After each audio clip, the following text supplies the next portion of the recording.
반갑습니다. 붓다의 복과 지혜입니다. 세상의 모든 중생이 고통 가운데서도 자비의 빛을 잃지 않기를 기원합니다.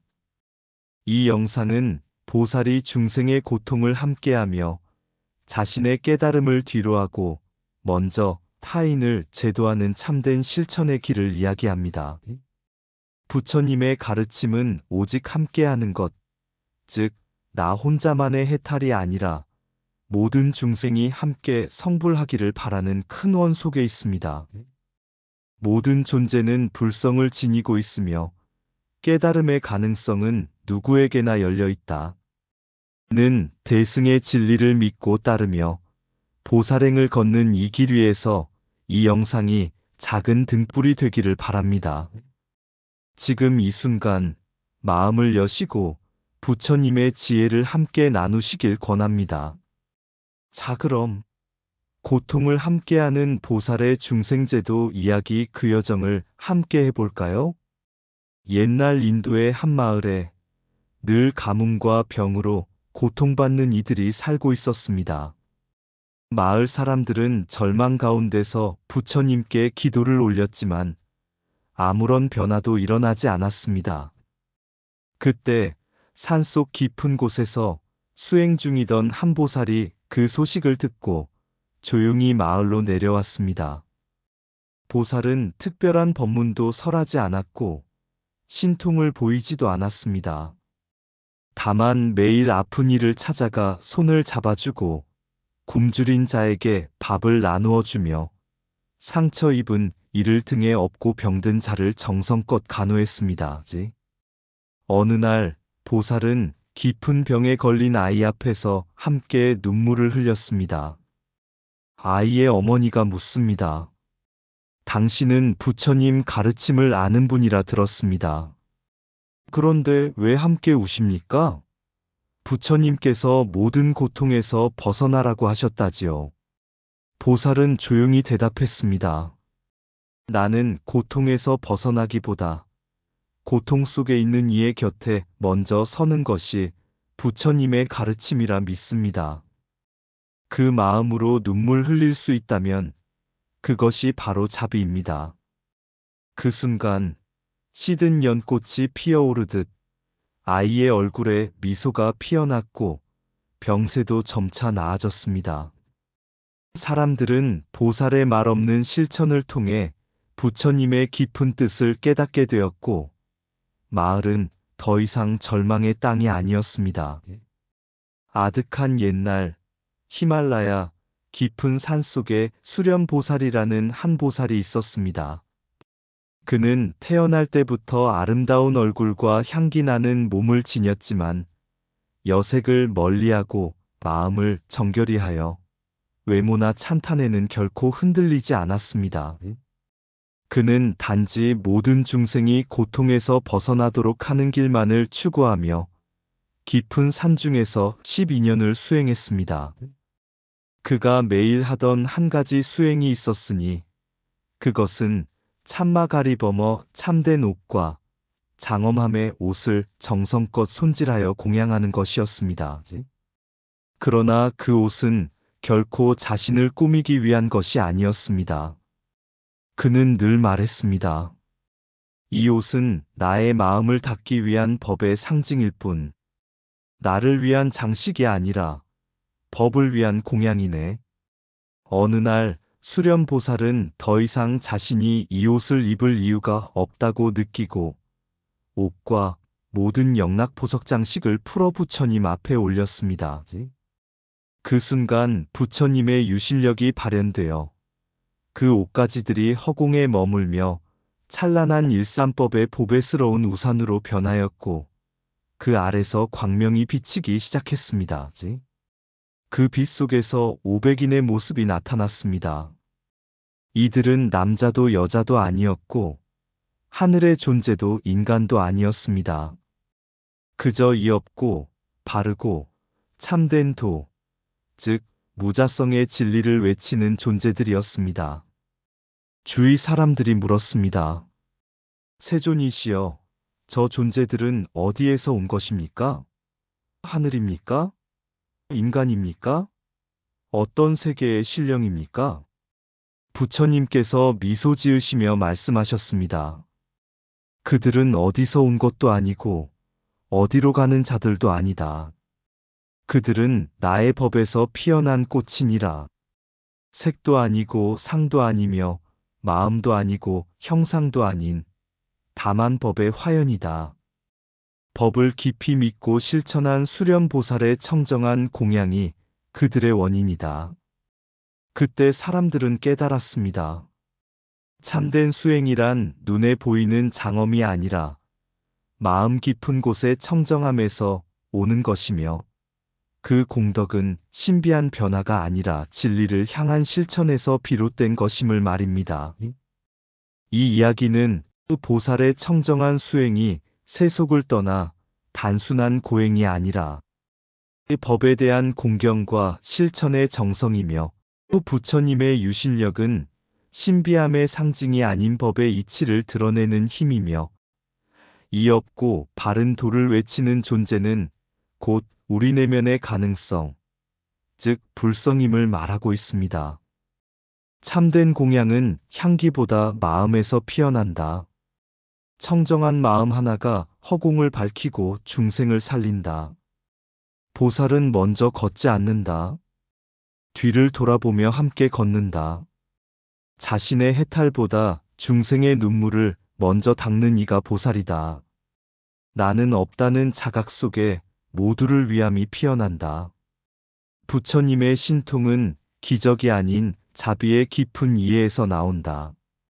몸의 장엄은 헛되나 법에 대한 공경은 무량공덕이다. 입으로 외우는 법은 메아리 같고 마음으로 행하는 법은 빛과 같다. 진정한 변화는 세상을 바꾸는 것이 아니라 자신을 비우는 데 있다. 허공에 머문 일사는 보살의 청정함이 만든 법의 꽃이다. 보살은 천상도 인간도 아니며 다만 진리를 실천하는 자다. 모든 존재는 있는 것보다 되어가는 것이다. 부처님은 먼 곳에 계시지 않는다. 나의 청정한 실천 속에 살아계신다. 눈에 보이지 않는 공양이 우주를 움직인다. 법을 위한 마음 하나가 천겁의 고통을 밝히는 등불이 된다. 옛날 진리의 산이라 불리는 높은 산기슭에 5나무가 자라고 있었습니다. 그들은 각각 다른 모습과 성질을 지녔고 서로를 이해하지 못한 채 살아가고 있었습니다. 첫째 나무는 나는 뿌리가 깊고 오직 내 줄기를 곧게 세우는 데에만 집중할 것이다. 타인의 그림자에 흔들리지 않겠다고 했습니다. 그는 성문이 나무였습니다. 둘째 나무는 나는 내 안의 열매만 키우겠다. 세상의 바람은 나와 상관없다며 외로이 자랐습니다. 그는 독각의 나무였습니다. 셋째 나무는 가지를 넓게 펴고 자신을 깎아 새가 앉을 자리를 만들었습니다.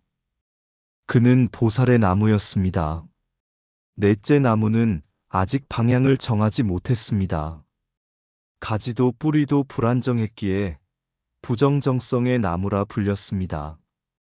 마지막 나무는 마른 땅에 서서 물도 흙도 거부한 채 자라길 포기한 모습이었습니다. 그는 무유정성의 나무였습니다. 어느 날 갑작스레 진리의 산에 큰 가뭄이 들었습니다. 햇볕은 뜨겁고 땅은 갈라지고 바람은 거칠었습니다. 나무들은 모두 말라가기 시작했습니다. 그때 하늘에서 빛이 내려왔고 구름이 모이고 단비가 내렸습니다. 모든 나무는 각기 다른 방식으로 물을 받았습니다. 그리고는 놀라운 일이 일어났습니다. 물을 거부하던 무유정성의 나무마저도 잎을 틔우고 꽃을 피운 것입니다. 그 장면을 본 사람들은 놀라 말했습니다. 이 나무는 결코 꽃을 피울 수 없다고 믿었는데 어떻게 가능합니까? 그때 하늘에서 부처님의 소리가 울렸습니다. 나무는 다르되 하늘은 하나이니라. 물은 차별하지 않고 내리고 햇살은 조건을 두지 않느니라. 5 나무는 각각의 길을 걷되 결국 하늘 아래 피어난 꽃은 하나이다. 그러므로 나는 말하노라. 모든 중생에게 불성이 있고 깨달음의 문은 열려 있다. 어느 누구도 닫힌 문 안에 갇힌 존재는 없다. 이 말은 법화경의 일성계불설을 의미하는 것이었습니다. 오성각별설의 차이는 현실의 다양함일 뿐, 성불의 가능성은 하나의 하늘 아래 모두에게 열려 있다는 부처님의 참된 뜻이었습니다. 이 일화는 다음을 상징합니다. 5 나무 오성각별설의 5 유형성문, 독각, 보살, 부정, 무유. 가뭄과 비고통과 부처님의 자비, 진리의 가르침. 꽃을 피운 무유정성, 일체 중생의 불성을 인정한 법화경의 입장. 하늘 부처님의 평등한 진리. 이처럼 부처님의 진리는 차별이 아닌 자비와 가능성의 평등함에 있습니다. 모든 중생은 꽃 피울 가능성이 있다. 하늘은 나무를 가리지 않고 부처님의 자비는 중생을 가리지 않는다. 다른 뿌리를 가진 나무도 한 하늘 아래 꽃을 피운다. 깨달음은 특별한 존재의 전유물이 아니라 모든 생명의 본성이다. 물이 고르듯 진리는 누구에게나 평등하게 내린다. 꽃은 조건이 아니라 가능성으로 피어난다. 무유정성의 땅에도 부처님의 빗방울은 내린다. 모든 존재 안에는 피어나지 않은 불성이 숨어 있다. 보살은 차이를 인정하되 가능성을 의심하지 않는다. 진정한 자비는 포기된 이조차 품는다. 가장 메마른 땅에서 피는 꽃이 가장 향기롭다. 성불의 길은 하나이며 다만 그 길을 걷는 발걸음만 다를 뿐이다. 법은 차별을 말하지 않고 깨달음은 본성을 따를 뿐이다. 하늘이 다르지 않듯 부처님의 마음도 둘이 아니다. 무명 속에 있어도 불성은 사라지지 않는다. 진리는 구분을 넘어서며 자비는 경계를 허문다. 그는 길을 묻지 않고 먼저 걸었다. 신라의 황실에서 태어난 한 소년이 있었습니다. 그는 금실로 수놓인 비단 옷보다 비를 맞은 흙길을 좋아했고 왕궁의 휘황한 불빛보다 한자 불빛 아래 묵묵히 경을 읽는 것을 좋아했습니다.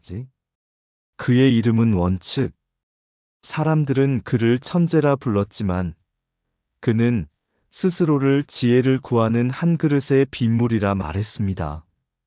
15세에 출가한 그는 부모의 눈물보다 부처님의 가르침이 더 깊은 눈물임을 알고 바다를 건너 당나라로 향했습니다. 당나라의 수도 장안, 그곳의 만화산 깊은 곳에 그는 몸을 숨기고 마음을 밝히는 은거 수행에 들어갔습니다. 세상과 단절된 채 8년 동안 문을 나서지 않고 참선과 독경, 번역과 내면 성찰을 계속했습니다. 그러던 어느 날 서역에서 경전을 들고 돌아온 거승 현장 법사가 장안에 도착했습니다.